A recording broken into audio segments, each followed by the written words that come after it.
Welcome to Kansas City Real Talk, brought to you by KCRAR. I'm Bobby Howe. And I'm Alex Gehring. Wait, what? I'm reading. I don't know. That's what it said for me to say. Welcome to Kansas City Real Talk, brought to you by KCRAR. I'm Alex Gehring. And I'm Bobby Howe. I liked the other one where we said each other's names, where we assumed each other's identities. You know, of all of the things, you know, we don't really read off of a script or anything, but that is the one part that we basically read word for word what Amber puts on our outline. Yeah. And I read it word for word, and I knew that I was, you know, I knew that it was going to be something different that I was supposed to say, and I still did it. So, and anyway. It's the one part of our script or our outline or whatever you want to call it that stays the same for every single episode. This is going to be episode 61. We've now said this 61 times, and yet we still read it word for word every time. So what's really funny with that is that I am a candidate for Missouri Realtors 2023 treasurer. Ooh. And so, oh yes, fancy. Speaking is how we're going to have some leadership on this call here later. Anywho, so my way of advertising myself, because the campaign rules only allow for 3 emails to be sent to the board of directors members during your campaign time. Well, it's a 12-month campaign. 3 emails is not very many emails. So really it's phone calls and notes through the snail mail and going and visiting people in person. So instead of just doing the traditional postcard to everybody, I'm doing handwritten notes to all 342 directors. Well, actually there's a few more than that, but some are married couples. So I'm doing handwritten notes to both of them together, say no card. And I'm saying the exact same thing on every card. I am 220 cards in. I've got them stacked on the floor here. So I've only got 120 some more to go.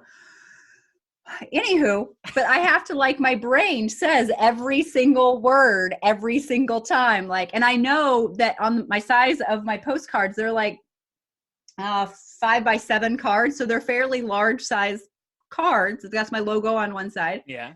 And I know that what word should be the last word on the end of every line. And sometimes I get really close. Sometimes there's a bunch of space and I'm like, I'm writing the exact same words. How is it not exactly spaced the same? Also, I have carpal tunnel, but it's.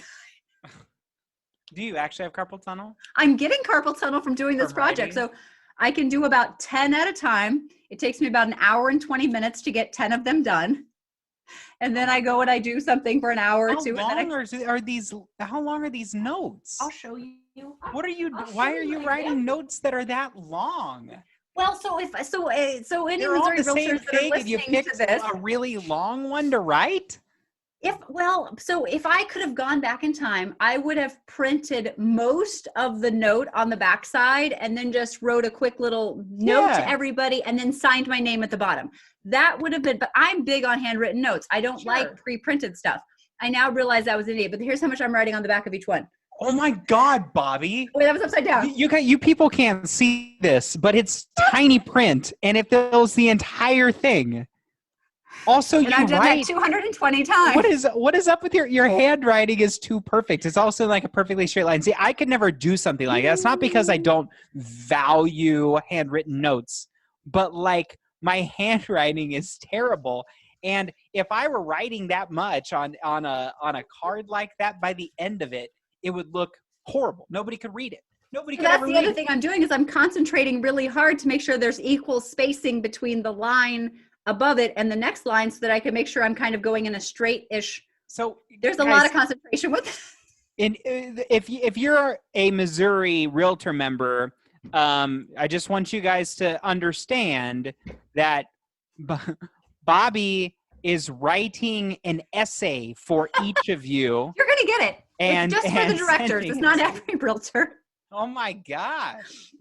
I'm not sending 24,000 cards. It's only 342 cards. Goodness. But I now have it down to a system where if I do 30 per day, I will be done by Sunday morning. And then I have some stickers that are coming to put on the backside to seal them so that I don't have to lick 342 of them. And those stickers should be here. So they should go in the mail early next week. So oh my gosh. I've had better ideas. Okay. So all right, don't judge my campaign on that idea, but I do care enough for everyone. And that's the thing is, as I'm handwriting each one, I'm thinking about the person going, oh, I just saw them post about this on Facebook, or, oh, this isn't someone I've met before. At our next meeting, I want to make sure that I track them down and talk to them. So it actually is good as opposed to just sending it out in the mail. And what's interesting is I've gone through some of these, and some of our Kansas City realtors, they've changed companies in the last couple of months. And so the information KCRER had, or not KCRER, Missouri realtors had for their address, I was like, wait, that's not right. And so I've had to text a couple of people and go, hey, but now some of these people, like if they're over in St. Louis, I'm going to have no idea if that's a correct address or not. So it is what it is. So there you go. You're amazing. No, I'm just stupid, but that's fine. You're not stupid. Okay, there's something we've got to talk about. Like, and this is the first time, our statistics, I know that this is like, we're recording this in advance. Right. Like, spoiler alert, guys. We don't record this like the night before. Inventory is like below a month officially, which it has been realistically. Like, I mean, we knew that. We knew it was coming. What's crazy is that if you take out new home construction, like when we say 0.9 months of inventory, like, and if you don't read your emails, guys, we're at 0.9 months of inventory right now. Which is insane. County. That's Johnson County. Market wide, I don't remember what the number was, but it's pretty much below 1 month market wide. Below 1 month of inventory. And that's including new home construction, which includes homes that are they might just be in foundation stage, right? And they're not actually ready for an occupant. If you take out new home construction, that number is I mean, we're in, I mean, it's not going to get better in March. I know that this is airing I guess we're in March right now, actually. We're the end of March by now. It will be the end of March. It's not going, we're not going to see more inventory come on suddenly, It's crazy. Yeah. What, Bobby, and this is what I'm asking people. What are you doing right now to find inventory? Praying. Is that okay? I just did a search in Buchanan County, which is St. Joe, for active listings between 160 and 210, which is our bread and butter spot up here. How many active listings do you think we are a 75,000 person town. Buchanan County will be a little bit larger, so probably 85,000. How many active listings do you think we have between 160 and 210? 14. 1. Woo! 1. That's crazy. 2 weeks ago, I was pulling it for a CMA that I'm doing, and I was doing 160 to 210 for that because we're going to be somewhere in that range. There were 8 2 weeks ago. Now there's 1. That's what am I doing for stuff? Nothing, because there's nothing to do right now. I mean, there's 14 under contract, 1 active. That's crazy. I mean, our job right now, let's just be honest, our job right now is finding sellers. Our job right now is finding inventory. That's the name of the game. And I've been telling people, if you're working with a lot of buyers right now and you're waiting and I love the MLS. I'm the president-elect of the MLS. I do. I love the MLS. You're an officer of the MLS. I am. If you're waiting for the MLS to give you for inventory to show up on the MLS, nope. You're not doing your job. No. Well, you're not doing your job. And I think we are part of the problem, if I'm being honest with you. I think all of us shouting, there's no inventory, there's no inventory. We're scaring sellers into not putting their houses on the market because where are they going to go? Where are they going to live? What are they going to do? But also, I mean, that's a valid concern. I think that, in my opinion, the reason why we're messing up is because with all of this stuff going on, we're throwing stuff out about how, interest rates are going up. If you've been thinking about buying a house and you've been waiting, you better get on it quick. And it's like, guys, we need more buyers. Like, we need a hole in the head right now. Like, stop it with the buyer marketing. And I'm looking at all of you people. I'm talking about, we've got big companies in the area. They're saying, 5 times why, February was the right time to buy. It's like, no, you stop it. We've got plenty of them. I saw a post. My opinion. There was a post yesterday it may be one of our listeners, because I honestly don't remember who posted it at all, but it was a post directed to buyers about the difference between buying now and buying a year from now, and how much more it's going to cost because of home prices and mortgage interest rates, and why they need to buy. And it's a real conversation. We don't need any more buyers. No. That's true.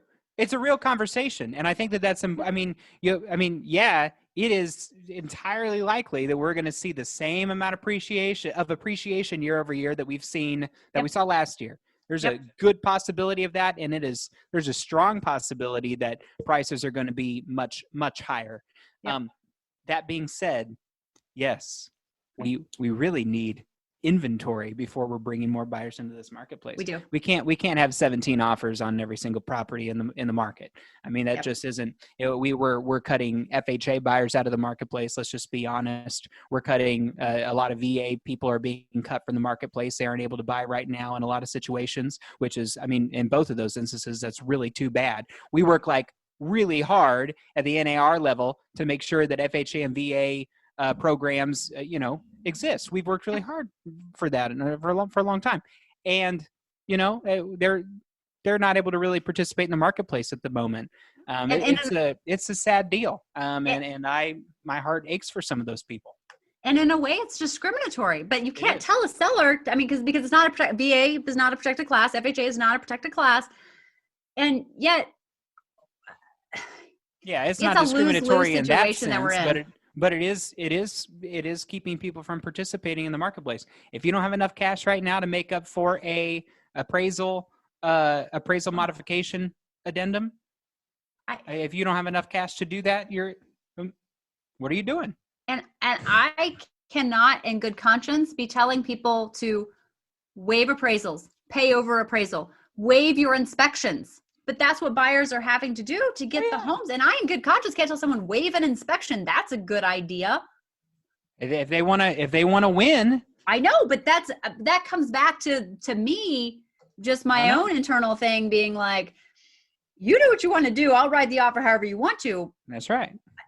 You gotta make sure they're informed. It's that side inside me. So getting someone what they want, but then 3 to 5 months down the road, them regretting what they did because they got caught up in the bidding war. They got caught up in all this. And now they've got $30,000 worth of repairs to make to the house that they can't afford to, but they were too caught up in the moment that I have a real ethical dilemma in this market, quite frankly, between getting my buyer what they want and what they should be doing. You're not alone in that. You're not alone in that at all. I think that a lot of people are feeling that way. Hey, Alex. Yep. So today is our 50th book bit. All right. So I have a confession to make. I'm trying to drag this part on because I know what's coming. There's a lot of books. So we're going to play a little game to see if Alex has been retaining all of this book wisdom. We have a list of book titles that Alex has not seen, and he has to decide from hearing the title whether it is a book from my book bit or a title that our illustrious Amber made up. Are you ready? This is great. Yes, I'm ready. First one, U cubed. Real book. Nope. We did one called U squared. What? Oh, no, that is not fair. But you were wrong. Now that's some gotcha nonsense right there. Yeah, I know. That's not cool. Okay. I'm having a hard time not swearing right now. Yep. All right. So next one. Gotcha nonsense is what I just said. Gotcha nonsense. All right. Here we go. Here we go. Think and Grow Rich. That is a book. I don't know if it's one that you did or not, but that is a book. So Amber's not going to throw you off with the book I didn't do. Just if it's a real book or not. We've only put our books on here. So it's a real book. Okay. By Napoleon Hill. My brain's shutting off. All right. Next one. The Art of Happiness. Also a book. Yes. This is a book by the 14th Dalai Lama and Howard Cutler. Next one. Tribe of Titans. That's not a book. No, it's a made-up hybrid of 2 Tim Ferriss books, Tribe of Mentors and Tools for Titans. Good job. All right, next one. Through the Wire. Not a book. What is it? If it's not a book, what is it?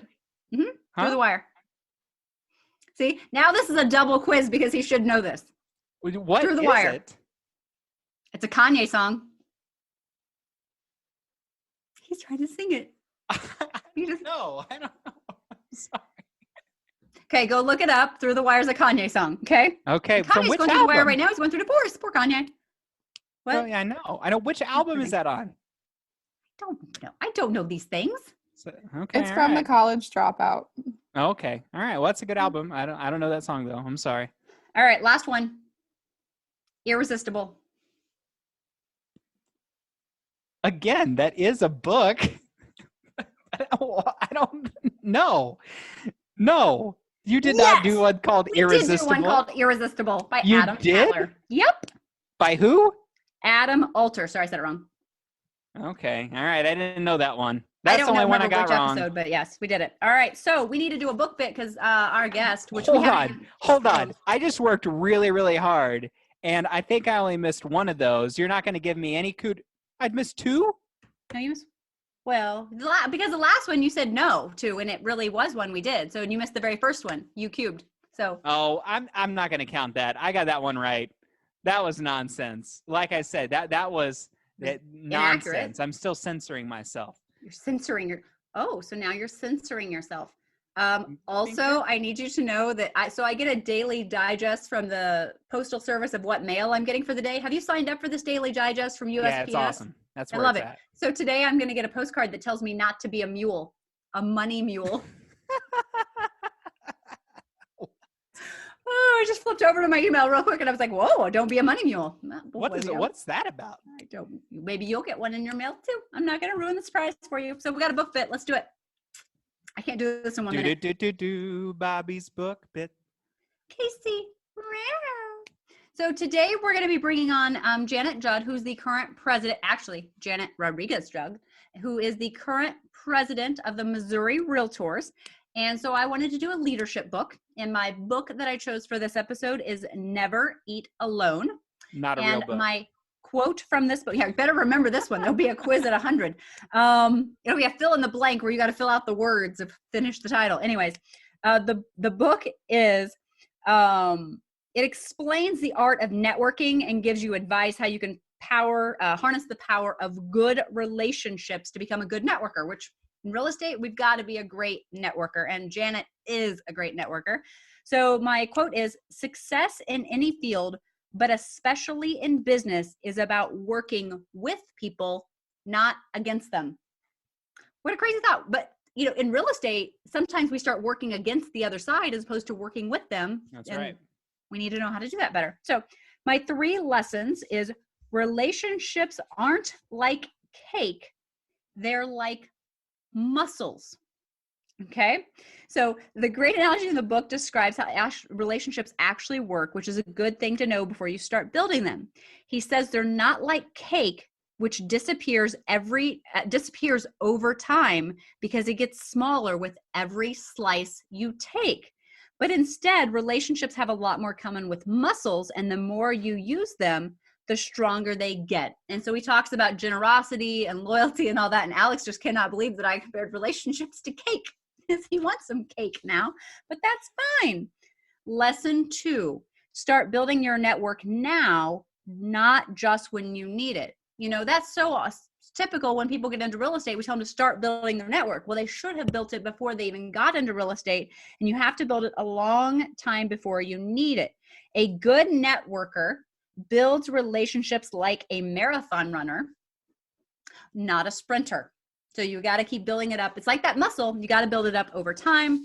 And the third is how you spend time with people matters a lot more than how much time you spend with them.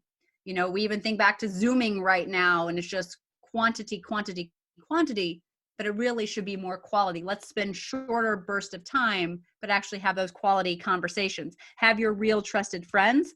And the best small talk isn't small talk at all. So that's our book bit. That's a good I did not tell you the name of the author was Keith Ferrazzi. I was having a hard time because you can't say one thing's like cake and the other thing's like muscles. Those two things aren't related. That's write the book, man. I'm just reporting on it. I like Just it. It's reporting on it. Good book bit.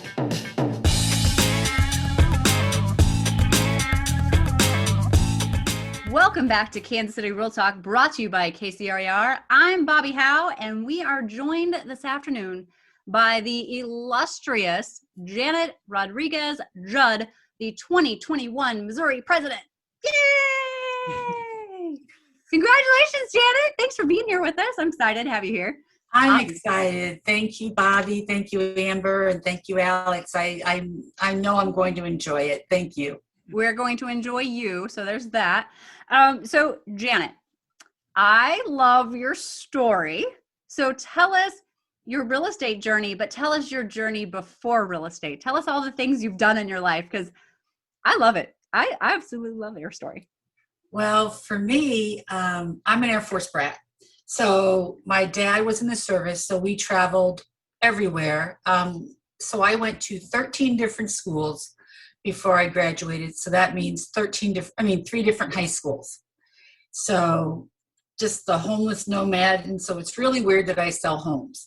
But throughout that whole time is that I always wanted to be a police officer.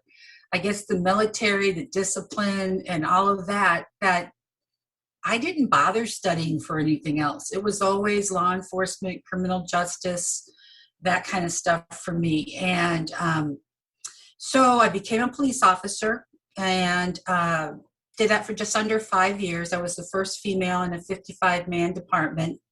So this is the early 80s, probably before some of our members were born, but like Alex. But so anyway,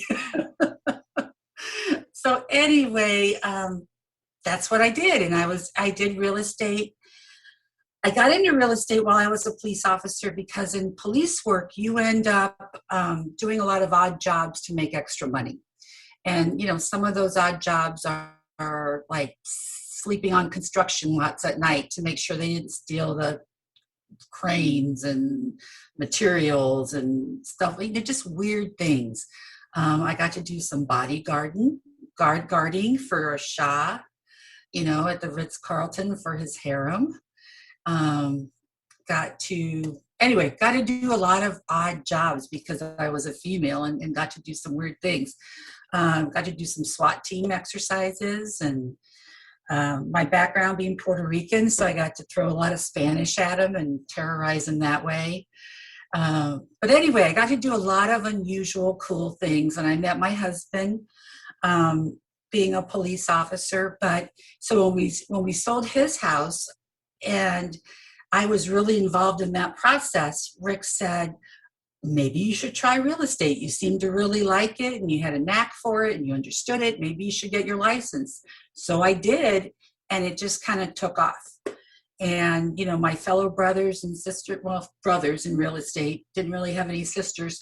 But the dispatchers were my friends. They were mostly females. And so they started using me. And after a couple of years, that's when I hit that 5-year line. And it was like, do I stay? Do I go? I can get my pension back if I go now. And if I stay that 5 year, more longer than 5, then I was going to be in it for the duration.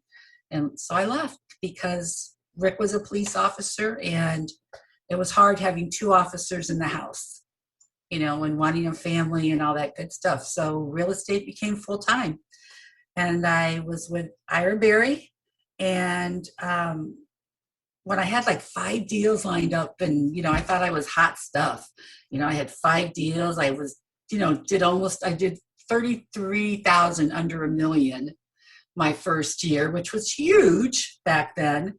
And I had 5 deals lined up. And the minute I gave my resignation, all those deals fell apart.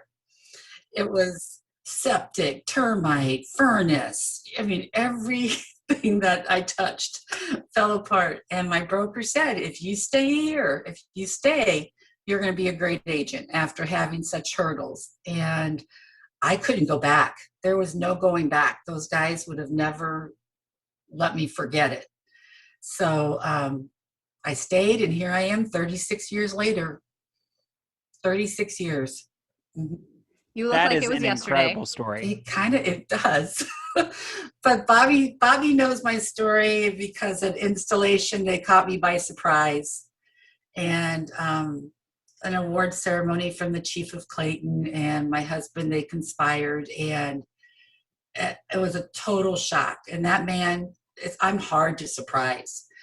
And he did present me with an award, and they gave me an antique baton that police officers used to use, and it had my DSN on it. So that was pretty cool. You need to go back and stalk her Facebook, because the photos of the whole event and everything was just, I'm so sad that I could not be there. So my apologies. And yet it was so amazing, even sitting at home and watching it and just seeing, you're right. It's very hard to surprise you. You always, not that you're a control freak, but you know everything. You have your hands in everything. You always want to know what's going on. And I'm going to guess some of that's probably your military and law enforcement background. Is surprises are not good in those areas of life. And so just seeing your face when he showed up with the baton and the award, and it was amazing to be a part of that experience. So you got into real estate, got your family. You have such a beautiful family. But beside that, how did you end up becoming Missouri Realtors president? It was a journey. And for me, it started maybe 20 years ago. It wasn't that I really thought I was ever going to be president, but I got involved at the association. You know, I was a young mom. You can tell. I mean, I'm 62 now, but my son's 40, my daughter's 30. So I got involved at the association because the kids, you know, being a young mom, my kids, high school, by the time they got out of high school, I was still, you know, like in my 40s. So got kind of like the early empty nester syndrome. So I'd always been a volunteer, like at church and at school and all that good stuff. So now it was time for me to invest in my industry. Now it was time for me to do that and get involved at the board. So that's what I did. I got involved. I, you know, was recruited to, you know, join the committees. And I just kind of worked my way through all the committees. Then it was, okay, now you're ready. You should run for the board of directors. And I was a realtor associate at that time. And I ran for that and won a couple of times, got on the board of directors. And I think I made a difference because I do ask a lot of questions. I do double check things. A promise made is a promise kept in my world. And when people didn't keep their promises, I made them accountable for it. So that was a big deal. And eventually I just worked my way up that ladder in St. Louis and became president of St. Louis in 2015. And at Missouri Realtors, you know, that back when I first started at St. Louis, they made it mandatory that you had to attend the Missouri Realtor meetings. That was something that was mandatory, and now it's not. So we had a lot of participation back then. We had Fred Kratky, Mark Stallman. We had a couple of presidents right back to, I mean, from St. Louis back then. And then once that stopped, we didn't have that participation from St. Louis because it wasn't mandatory for those leaders to come to the meeting. But I still kept coming. So that was how I got involved in Leadership Academy, the Missouri Real Estate. I was best class ever, 2011. Best class ever, 2008. Yep. And we're going to start that again. But that changed my life. It really did. It taught me dynamics about a team. It taught me dynamics about personalities and the business and about the associations. And I made friends there that are brothers and sisters. And once that opened my heart and it let me be me at Missouri Realtors, then I got to have people like Bobby involved in my life. I got to have more people involved in my life and in my heart. And now it's family. I can't be without them. And my husband knows when a meeting's coming around the corner because he's going, oh, you need to see your friends. You need to you need to get there. And it's true. These people are part of my family. And you can do the best work when you're friends. You can accept each other, your foibles, you know each other's strengths and your weaknesses, and you can just work together so well when you know somebody. And that's how it happened. That's what my journey was. Once I let myself open up to all the leaders that were there, that made me better. And then that's what helped me progress forward. And I can't believe I'm here. I can't believe I'm at the podium. I can't believe it's such an honor. It really is. And I'm a full-time realtor. I do this full-time. I don't have a team. Last year I did 6.2 million in volume. To some people that's a lot. To some they're going, that's nothing. But you know what? It's enough for me. It's enough for my family. It's enough for, and doing that while involved in leadership. Yeah, maybe I could have done more if I wasn't, but my heart's happy. So I'm good. Mm-hmm. Well, if that doesn't inspire people to get involved at their local or state association, I don't know what will. I mean, that's how.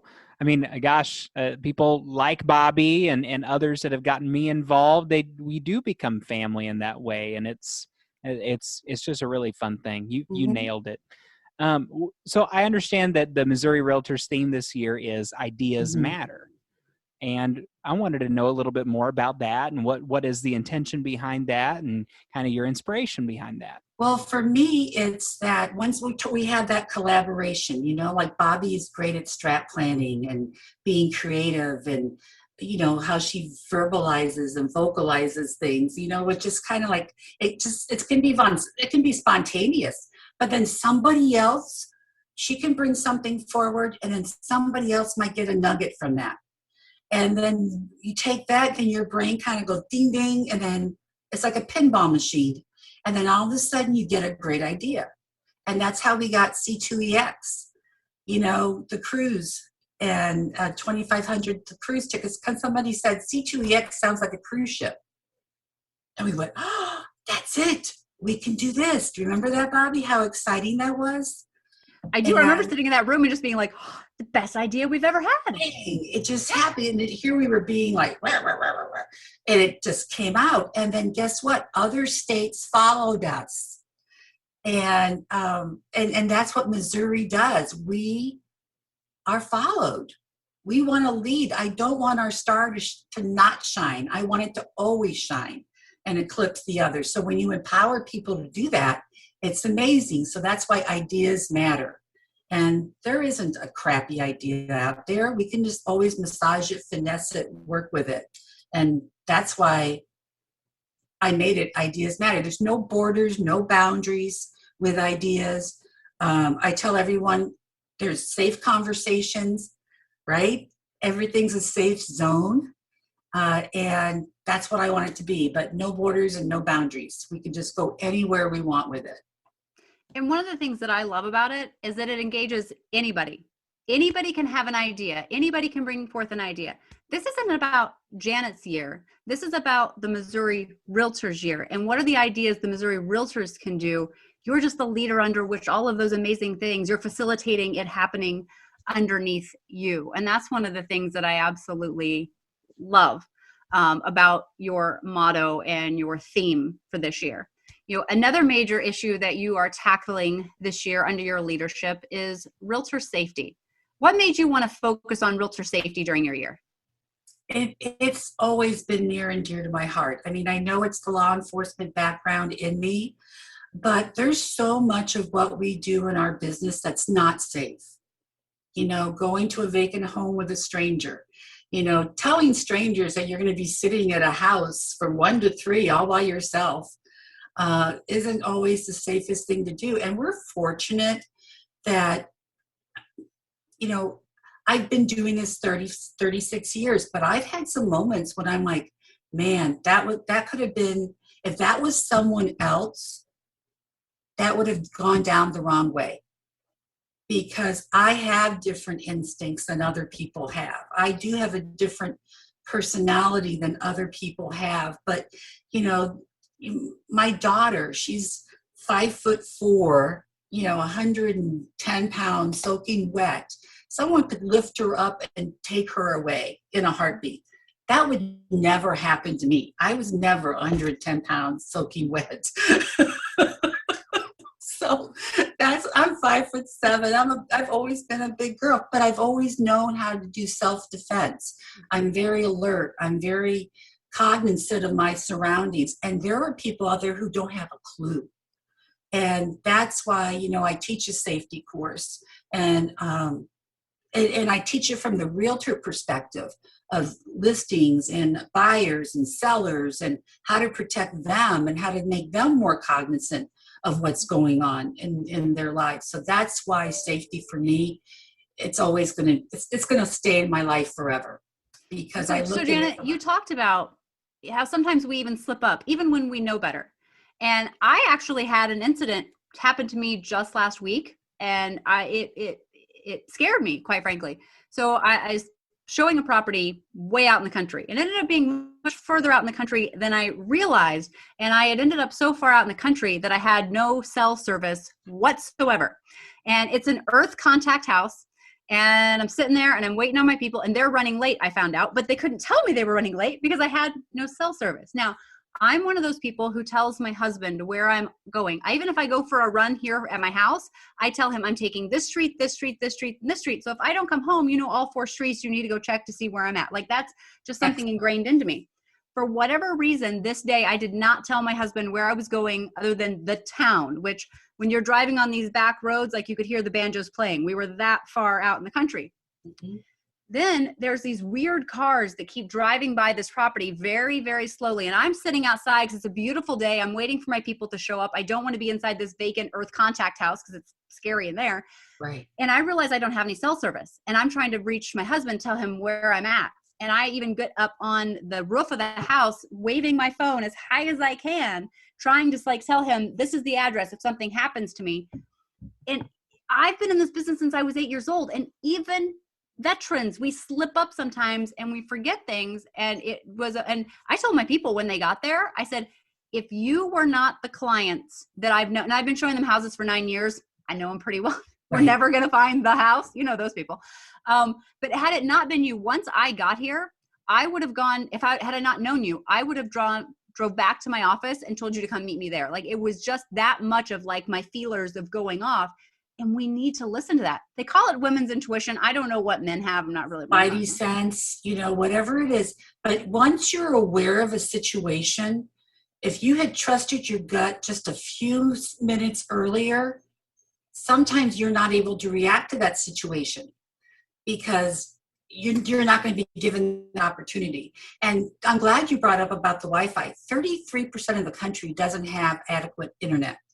And with NAR, and I've brought this up with Missouri Realtors, is that the National Association of Realtors, we just send a survey out to the CEOs and AEs of associations across the country, asking them about putting in the MLS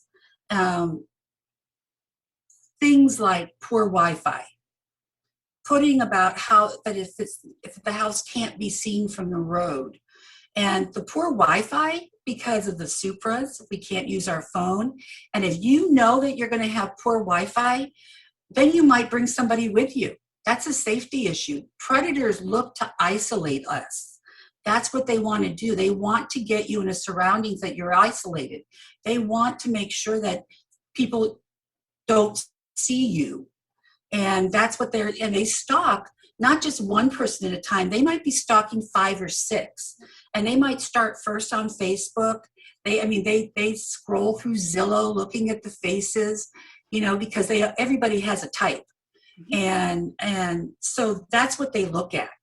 And they're going to try, I can just go on and on about it, but talking about the Wi-Fi, it's surprising how negative people were. The AEs that did respond, and we did not have a great response, which was disappointing in my mind, from them, but they did not think that was significant enough to put in the MLSs.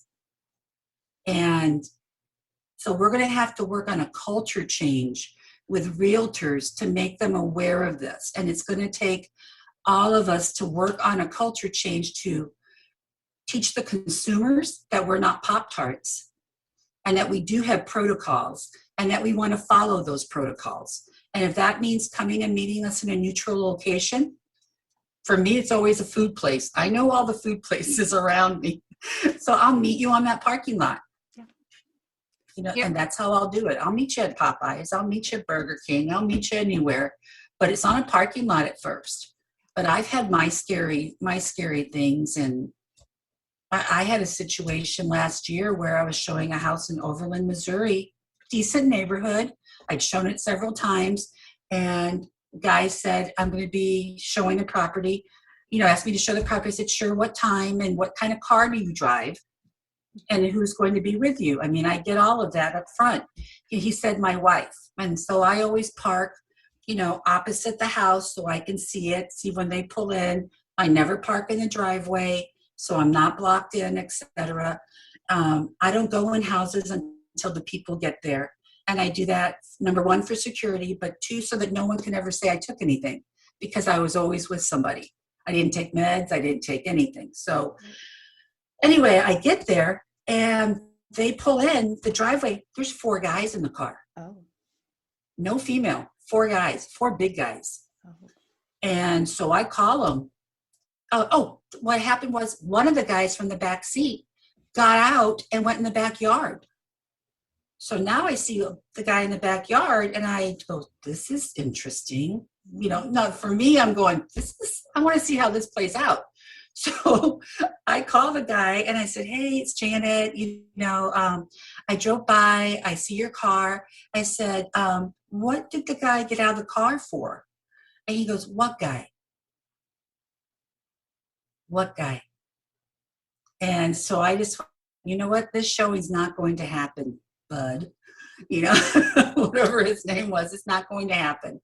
And I said, I'm sorry that you drove out this way, but no, I'm not going to show it. I said, I saw a guy get out of your car. He still hasn't come back. And so this isn't going to happen. But they did not plan something nice for me. But how smart of you to have already been there, to be watching the situation, to put, you know, yourself into that. You know, and that's, I've had situations where I've been in houses and just pray that I make it out of there. And it's like, we shouldn't be putting ourselves into that. And I do have to tell you, a light bulb went off with me when you just talked about the Wi-Fi and the Supra, because that property that I showed last week was on a combo box. And I remember thinking, wow, because it's an agent in my office who's one of my top producers. And I was like, why would she put a combo box on this house? Light bulb did not go off for me till you just talked, because there wasn't cell signal. If I had thought that ahead of time, I may have asked some questions to go, hey, why do you have a combo box on there? That's really odd for you. Mm-hmm. And so thank you for that. All across the state, they use combo boxes. And when you're thinking about a seller's safety and the combo, I mean, there's a realtor here in St. Louis, and I will not say his name or the initial that he uses. He uses initials. I know that I'm going to get into his listings, just go by ding, ding, ding, same initial. Boom, boom, boom, 3 times. He's been doing it. He's been out there as long as I am. Those lock boxes. Lock boxes, I could share a story with you that years ago, and I'm talking years ago, this guy worked for the government, sold him a vacant house. It was a foreclosure. It was a pit. It was disgusting. I mean, I walked from the front door to the back door and had to breathe. That's how bad it smelled inside the house. This guy bought it. You know, we go back to do our walkthrough just to make sure the house is still there. And I do my combo box and I go ding, ding, ding, ding, ding. I go inside. There's no carpet in the house. All the flooring in the house had been removed. It's subfloor. And I'm like, holy smokes, what just happened? Somebody took all the flooring. Oh my goodness, blah, blah, blah. And I go, we got to call the other agent. She's going to have to call the police, the sellers. And my buyer goes, oh, I'm sorry. It was me. He said, I saw the combination on your sheet over your shoulder. So a couple of days ago, he came over with his buddies and planned on replacing the flooring and took it off. Yeah. Blink is all I have from that. Blink. Yeah. my buyer. Yeah. So I had to call the other agent and say, this is what happened. This is how it happened. Mm-hmm. And my buyer did it. Okay. And she said, well, Oh. I'm not telling the seller. I go, I don't care what you do. I'm telling you. I'm telling you, you can do That's whatever right. you want. But there's some Oh. associations in some parts of the country that they do not cover agents that use combo boxes. They're not. I'm saying no. I shouldn't say associations. They're E&O insurance. Ian from the companies. brokerage, yeah. Mm-hmm. That some E&O companies, if you don't use a Supra so that they can be logged in, the combo box, they won't cover you if something happens. And a seller could certainly say, hey, my house was broken into. It's due to your combo box. So it's all kinds of stuff can happen. It's a real risk. It's Yeah. a real risk. And for those of you that are listening, it is important to know that if you are going to go somewhere and there's an iBox out there and you might not, you don't know if there's going to be internet access, you can open your Supra app and have it update before you go out. But you need to remember to do that. I've been caught on I live a little further south. I've been caught not being able to get into a Super box before because it didn't have Wi-Fi. So you can open it up and have it sync before you leave your house. Janet, there's one question that I always like to ask my guests at the end of our podcast, and that is, what else should we have been talking about that we have not talked about today? What should we have asked you about? Oh, that's a great question. For me, it would probably be about RPAC, the Realtors Political Action Committee.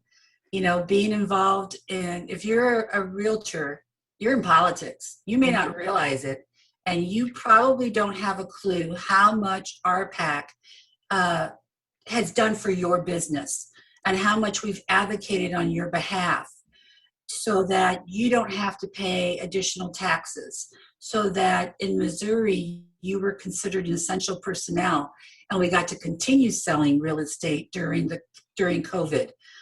So it was because of our latest legislative impact that we have. We are the largest trade association in the state of Missouri. Mm-hmm. And it's all about money, it's all about dollars, but it's all about the leaders talking to the legislators.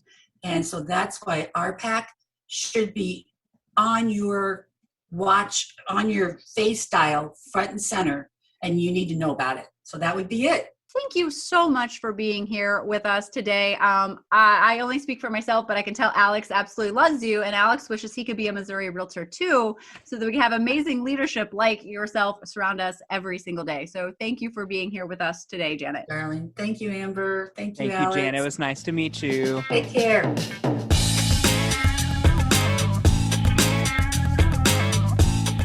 On our next podcast, we're going to be taking the Dividing Lines tour with our chair and vice chair of the Diversity Committee. If you're not aware, the Dividing Lines tour is free through the Voice Maps app, and that is spelled VOICEMAPS,